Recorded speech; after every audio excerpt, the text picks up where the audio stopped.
And a friend of mine, talking about donors, a friend of mine, a man that's great, I'm not going to use his name unless he lets me do it.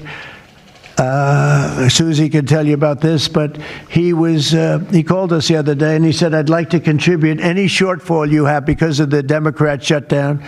I'd like to personally contribute any shortfall you have with the military, because I love the military and I love the country. And any shortfall, if there's a shortfall, I'll contribute it. And today he sent us a check for $130 million. Can you share who that is?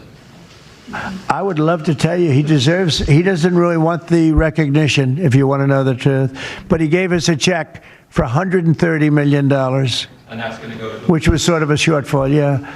And that's going to go to the military, yeah. And what's your message? Now, I've seen a lot of people complaining about this because they try to say, okay, well, according to Article 1, Section 9, Clause 7 of the Appropriations Clause, in the U.S. Constitution, it says, quote, no money shall be drawn from the Treasury but in consequence of appropriations made by law, because it's a provision that establishes that all federal spending, including for the military, must be authorized by Congress through specific appropriations, preventing the executive branch from drawing funds without legislative approval.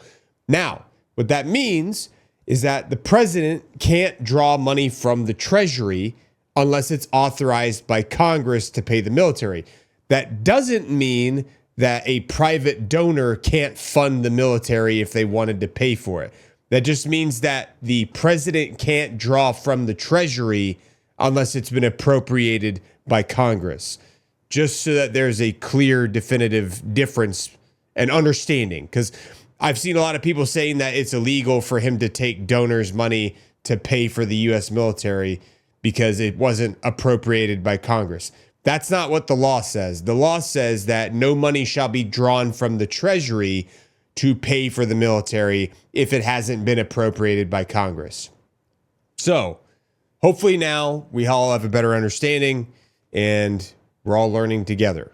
Apparently this happened pretty frequently during the American Revolution because we kept running out of money when we were fighting the British. So if there's anything that I'm getting wrong about this, please feel free to correct me in the comments, because I'm not a lawyer, but I am curious and I want to have a better understanding of how these things work, because that way I can have a better understanding of the world around me. So if I'm wrong, I apologize. Let me know in the comments what I said that was incorrect, and provide an answer as to what the correct answer is.